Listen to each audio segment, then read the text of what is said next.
오직 이 세 가지라는 제목으로 하나님의 말씀 같이 나누겠습니다. 여러분들 오래된 기억이겠지만 여러분들 34살 때 뭐 하고 계셨습니까? 내 인생에 34살이 있었나 싶을 정도로 오래된 기억이겠는데 저는 제 나이 34살 때에 그때 신대원을 졸업하고 지금 돌아보면 가장 암흑기였던 것 같아요. 가장 힘들었을 때 그때 강도사 고시를 안 보고 인생의 방황의 시기에 있었었고 또 몸이 너무 안 좋아가지고 또 사역을 하지 못하고 있었을 때였고 어찌됐건 먹고 살아야 되니까 원하지 않는 돈 벌기 위해서 아이들을 가르치고 새벽 1시, 2시에 이렇게 들어오고 지금 생각해보면은 결코 돌아가고 싶지 않은 그런 제 나이 34살 때 인생인데 34살의 나이에 뭘 할 수 있을까요? 여기에서 34살 즈음 되는 분들 한두 분들 계시는 걸로 알고 있는데 34살 제 인생의 34살 때에는 아무것도 할 수가 없었어요. 모든 것이 불안정했고 평안하지 못했었고 두려움이 있었고 피하고 싶었고 도망가고 싶었고 그랬었는데 요즘 34살 되시는 분들 무시하는 것은 아니겠지만 아마 비슷하겠죠. 각 사회생활 시작하신 분들 또 얼마 되지 않은 분들 이런 분들이겠죠.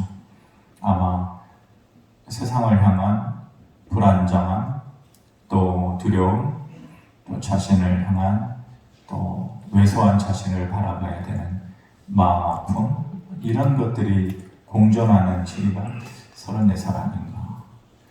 그런데 지금으로부터 504년 전에 한 젊은 청년이 34살의 청년이 오랫동안 해묵은 그 잘못된 사회 전반에 끼쳐있는 그 모든 부조리들을 완전히 삶의 틀을 완전히 바꿔버리는 일을 하게 되죠. 그 주인공이 마틴 루터입니다. 그가 그 당시에 작은 신학교에 성경을 가르치는 교수였거든요. 그 젊은 교수가 바꿔놓은 것은 처음에는 종교적인 틀이었어요.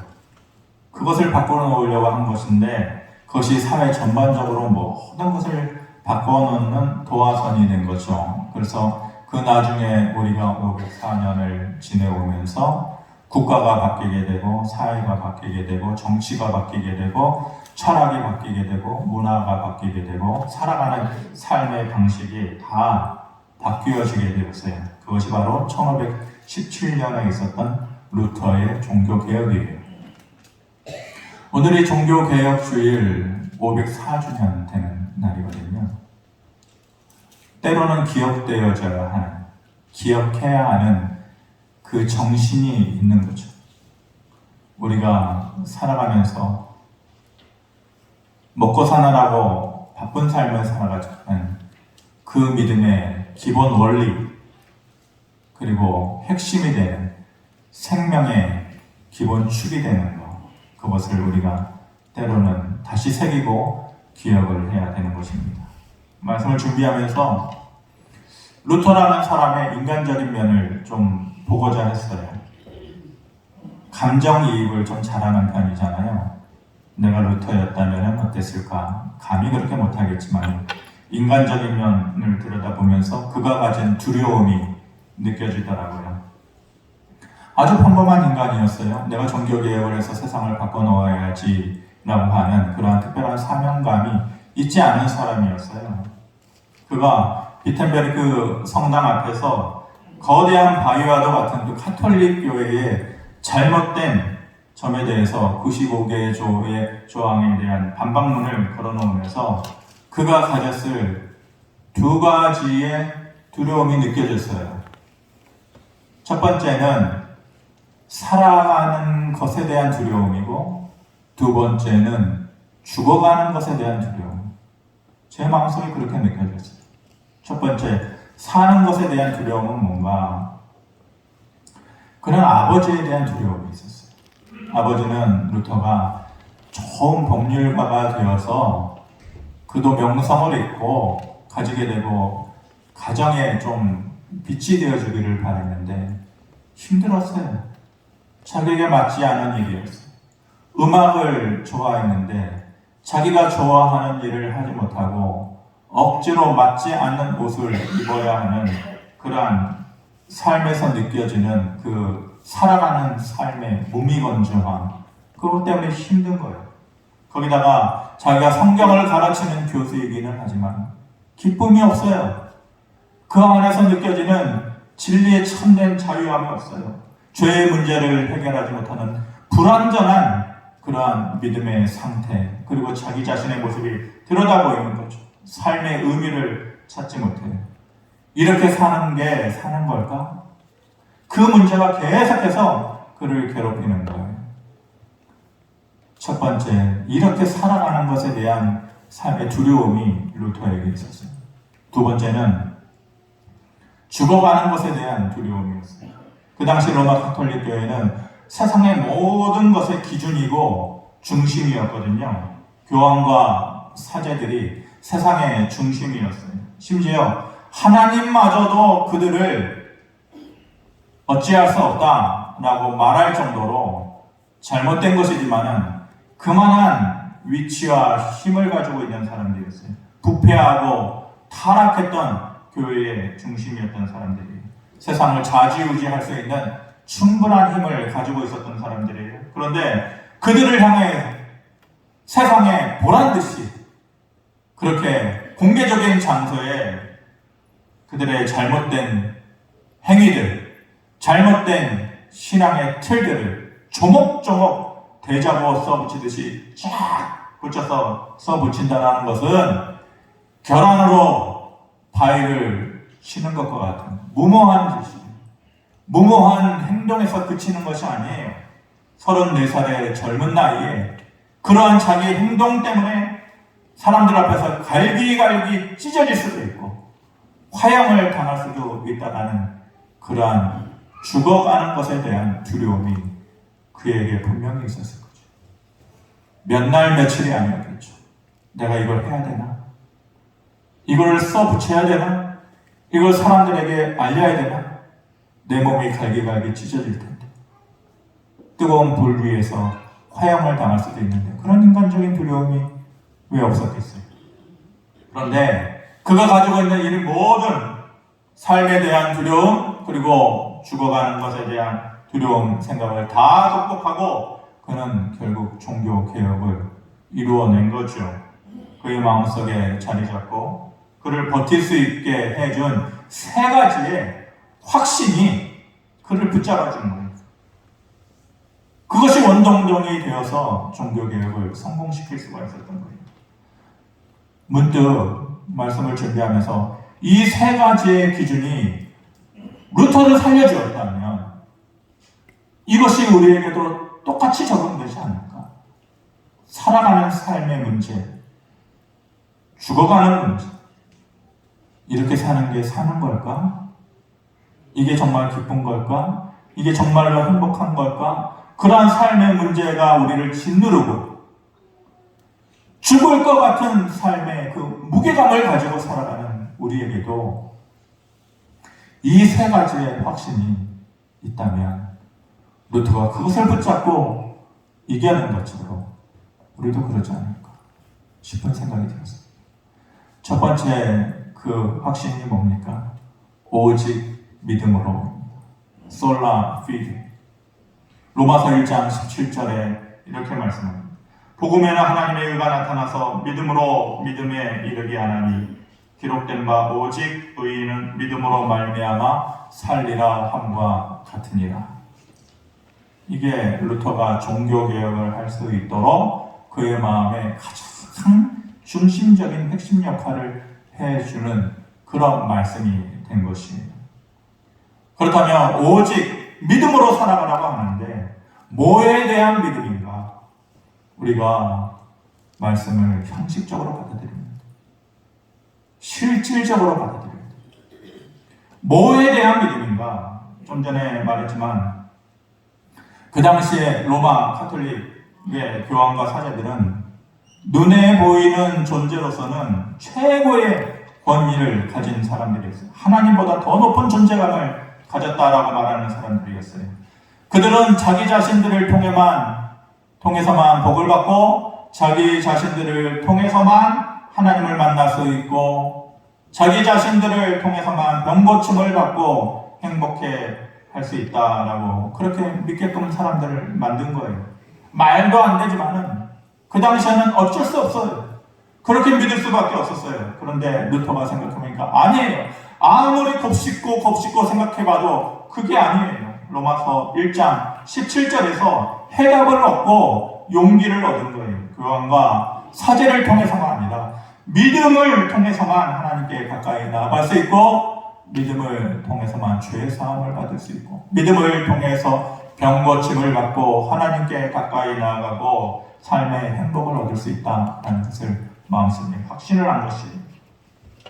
그 믿음의 대상이 무엇인가에 대한 분명한 정답이 우리에게 있어야 돼요. 무엇을 믿느냐?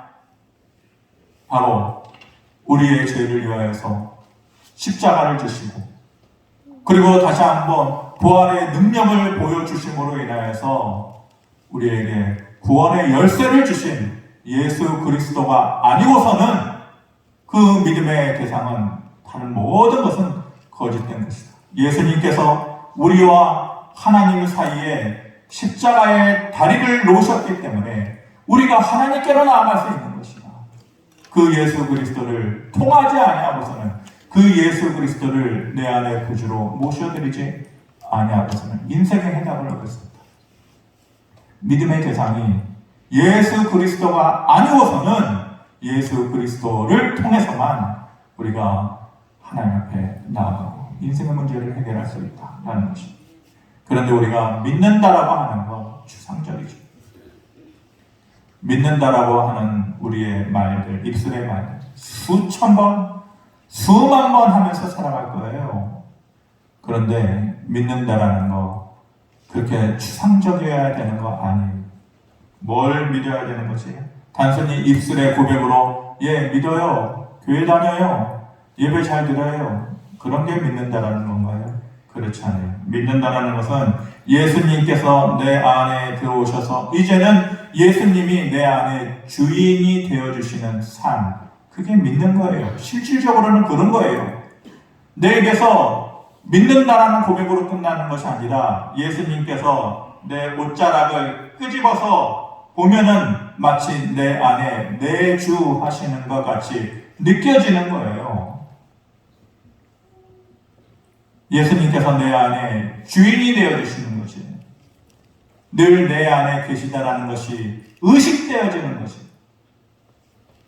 예수님이라면 어떻게 하실까? 예수님이라면 이 상황에서 무엇을 선택하실까? 예수님이라면 뭐라고 하셨을까? 어떻게 행동하셨을까를 생각하면서 사는 거예요. 내 안에 믿는다라고 하는 것은 그렇게 예수님이 인식되어지고 내 안에 예수님의 기준이 확실하게 자리 잡는 거예요. 예수님이 내 삶의 주인이 되어주시는 것, 그게 믿는 거예요. 입술로 믿는다고 말하는 것으로 끝나는 것이 아니에요. 그분의 말씀이 기억되어져서 따르려고 노력하면서 사는 거, 그게 믿는다는 거예요.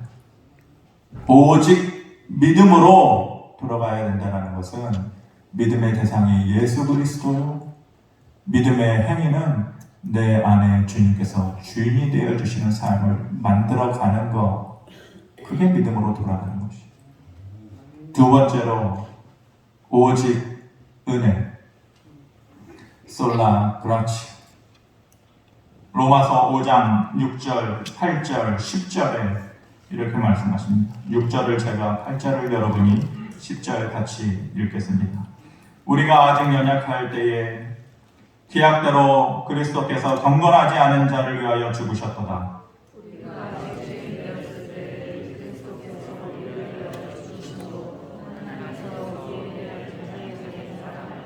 주봅니다. 곧 우리가 원수 되었을 때에 그의 아들의 죽으심으로 말미암아 하나님과 화목하게 되었은즉. 뭐라고 얘기합니까? 우리가 연약할 때에, 우리가 아직 죄인 되었을 때에, 그리고 여전히 원수 되었을 때에 그의 아들의 죽으심으로 우리가 연약하고 또 죄한 죄인 되고 원수 된다라는 것은 하나님 앞에 나아갈 수 있는 자격을 갖추지 못했다라는 것. 그런데 예수 그리스도께서 우리의 그 모자람을 그리스도의 십자가로 채워주신 것이죠. 그리고 하나님과 화목할 수 있는 길을 열어주신 것이에요. 우리가 여전히 그렇게 부족한 모습이었을 때에 하나님은 독생자를 죽이시고 우리를 구원하시고 사랑해 주셨다는 거예요. 여전히 우리가 연약하고 여전히 우리가 죄인되고 여전히 우리가 하나님과 원수되었을 때 그렇게 해주셨다는 거예요. 우리는 그것을 은혜라고 말해요. 하나님께서 우리에게 은혜를 주셨다 이렇게 얘기해요. 일방적으로 주시는 하나님의 선물이에요. 제가 뭐 잘했으니까 그만한 자격이 있으니까 그게 아니라 하나님께서 우리를 긍휼히 여겨주셔서 일방적으로 주시는 선물이에요. 이것이 하나님의 은혜예요. 한마디로 은혜 받는 자격 없는 자들이 말도 안 되는 하나님의 사랑을 받은 것이에요. 자격 안 되는 사람들이 세상을 살아갈 힘을 매 순간마다 공급받는 거예요. 그게 하나님의 은혜라는 것이에요. 말도 안 되는 자격 없는 사람들이 말도 안 되는 하나님의 사랑을 받았기 때문에 우리가 두 가지의 것을 잊어서는 안 돼요. 다시요. 저와 여러분은 말도 안 되는 자격 없는 사람들인데 말도 안 되는 하나님의 사랑을 받았어요. 그러니 두 가지의 것을 잊으면 안 돼요. 첫 번째는 감사, 두 번째는 돌아서지 않는 것이. 하나님께로부터 돌아서지 않는 것이. 근데 이스라엘 백성들이 매번 이것을 실패했어요. 끝끝내 실패했어요. 하나님 앞에 감사하지 않고 하나님 아니어도 충분히 살아갈 수 있어요. 하나님 아니어도 내 삶을 지탱해 줄 수 있는 것들이 얼마든지 있어요. 그러면서 돌아서는 거예요. 두 가지의 것을 잊지 말아라 하는데 늘 두 가지의 것을 까먹으면서 살았어요. 이스라엘 백성들이 그랬어요. 그럼 저와 여러분은 어떤가요? 하나님께 돌아서지 않는 것. 저 돌아서지 않았어요. 언제 돌아섰다고요? 하지만 그 이스라엘 백성들의 돌아섬의 행위는 직접적인 돌아섬도 있었지만 하나님 아니어도 제게 넉넉한 것 많아요. 그래서 더 이상 가난하지 않아요. 하나님께서 그렇게 절대적으로 저한테 필요한 존재 아니에요 라고 생각하는 것이 돌아서는 거예요. 저와 여러분들은 어떻습니까? 하나님께서는 우리에게 은혜를 지속적으로 주시는 분이에요. 내가 작아지고 하나님의 은혜가 있어야만 살아가는 존재예요. 나는 그 삶의 방식에 자꾸만 빠져들어가고 익숙해지는 거, 그게 오직 은혜로 살아가는 사람의 삶의 모습인 거예요. 나에게 능력이 있어요. 나에게 재물이 있어요. 나한테 건강과 사회적인 배경이 있어요. 그런데 하나님, 이런 것들보다 나를 더욱더 든든히 시켜주는 것은 하나님의 은혜예요. 하나님의 은혜에 목말라요 라고 말하면서 그 삶에 점점 빠져들어가는 것, 그게 바로 오직 은혜로 돌아가는 삶의 모습이에요. 마지막으로 오직 말씀으로 돌아가자고 했어요. 솔라 스크립추라. 종교개혁 당시 로마 카톨릭 교회는 라틴어로 된 성경만 읽었거든요. 그런데 일반 사람들이 그 내용을 읽지도 못하고 이해할 수도 없어요. 사제들만 성경을 소유하고 성경을 읽어주고 또 성경을 해석하는 그러한 권한을 가지고 있었어요. 일반 사람들이 성경에 접근할 수가 없어요. 성경이 주어져도 라틴어로 된 성경, 읽고 해석할 수가 없어요. 그래서 사제들이 주는 말씀이 하나님을 아는 유일한 방법이에요. 신앙생활을 하는 유일한 방법이에요. 그런데 그것 자체가 모두 거짓이었잖아요. 사람들이 만들어낸 껍데기였잖아요. 교황과 사제들의 그 인간적인 씁쓸한 뒷모습, 거짓된 모습. 그들이 가르쳐주는 말씀이라는 것은 진짜 하나님 말씀이 아니에요. 속고 살았던 것이에요. 그래서 그 당시의 사람들은 믿음 생활하는 것, 말씀 생활한다는 것이 기쁨이 없었던 거예요. 행복이 없고 자유함이 없었던 거지. 그런데 우리는 어떻습니까? 넘쳐나죠. 모든 것이 넘쳐나요. 저는 제 주변에서 목회자들보다도 성경을 말씀을 더 많이 아는 사람도 봤어요. 참 많이 아는. 훈련이 넘쳐나요. 교회 내에서. 말씀이 넘쳐나요. 얼마든지 말씀을 들을 수 있는 말씀의 홍수 속에서 살아가요. 그 당시에 루터가 살았던 그 당시의 사람들과 비교해보면 천지차이로 큰 복을 받고 살아가는 사람들이죠. 어떻습니까? 말씀 앞에서 기쁘십니까? 말씀이 주는 진리 때문에 자유하고 행복하십니까? 마음속으로 대답해 보세요. 그 당시의 사람들과 비교해보면 얼마나 좋아. 이 영어로 설교하는 것도 아니고 일본어로 설교를 하는 것도 귀에 착착 들어오도록 저렇게 이해되도록 말씀을 해주시니 참 기쁘다. 참 감사하다. 저기에 진리가 있다. 저기에 참 생명이 있다. 그래요? 여러분들? 그러신가요? 오히려 요즘 사람들은 그 말씀이 주는 권위를 무시해요. 판단해요.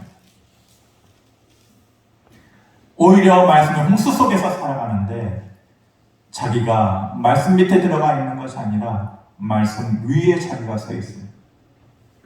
그때에는 루터 때에는 말씀을 제대로 전하지 못한 성직자들이 잘못이었다면 지금은 그 말씀을 제대로 듣지 않는 사람들의 잘못이에요. 그래서 오직 말씀으로 돌아가자라고 했을 때는 둘 다가 돌아가야 돼요. 말씀을 제대로 전하지 못하는 성직자들도 오직 말씀으로 돌아가야 돼요.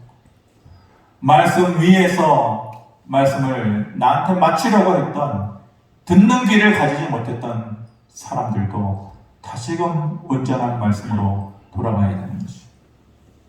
말씀을 나에게 맞추지 않고 내가 말씀에 맞춰가는 삶을 살아야 되는 것이에요.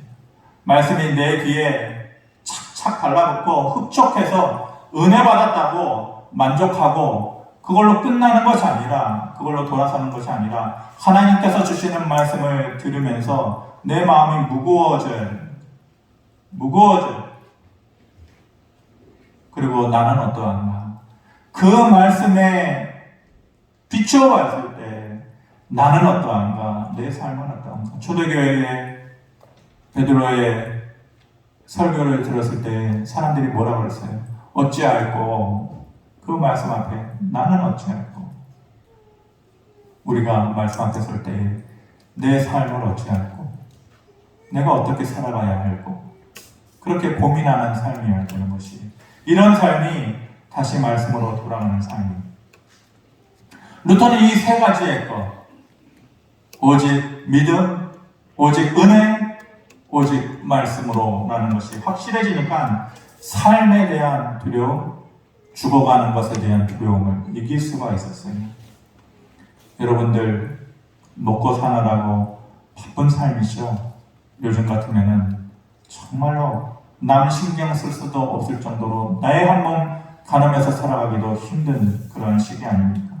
하지만 인간은 언젠가는 삶의 고민에 빠질 때가 있어요. 우리가 기계 조각이 아니잖아요. 생각하는 인간이에요. 고민하는 인간이에요. 언젠가는 생각할 때가 있어요. 이렇게 살아가는 것이 맞나? 이게 기쁜 건가? 이게 진리인가? 여기에 행복이 있나? 그런 것을 생각할 때가 있겠죠. 그리고 때로는 죽음이 주는 공포 앞에 설 때도 있을 것이고, 죽음의 공포가 꼭 아니더라도 죽을 것만 같은 그 삶이 가져다주는 그 중압감 때문에 숨이 턱턱 막힐 정도로 힘들 때도 분명히 있을 거예요. 그런데 루터가 이 세 가지의 기준이 마음속에 딱 비춰졌을 때에 그 두려움들을 이겨낼 수가 있었어요. 저와 여러분도 때로는 이 세 가지의 기준이 생각나시기를 바랍니다. 가슴속에 새겨지기를 바랍니다. 무슨 뜻인지 몰라도 그 깊은 의미가 깨달아지지 않는데도 이 말씀을 되뇌이기를 바랍니다. 오직 믿음으로, 오직 은혜로, 오직 말씀으로 솔라 피데, 솔라 그라치아, 솔라 스크립처. 이 세 가지의 기준이 밝은 빛처럼 우리의 마음속에 들어와서 그때그때의 삶에 대한 두려움들을 이기고 내 스스로의 삶의 개혁을 할 수 있는 그런 하나님의 능력이 저와 여러분들에게 있기를 주님의 이름으로 축원합니다. 고마우신 아버지 하나님, 그때의 개혁은 오늘의 개혁이어야 합니다. 매일매일의 개혁이어야 합니다. 국가와 사회와 교회의 개혁이어야 하고, 내 가정의 개혁이어야 하고, 내 개인의 개혁이어야 합니다. 아버지 하나님, 때로는 힘들고 어려운 일이 있습니다. 하지만 내 마음속에 새기기를 원합니다.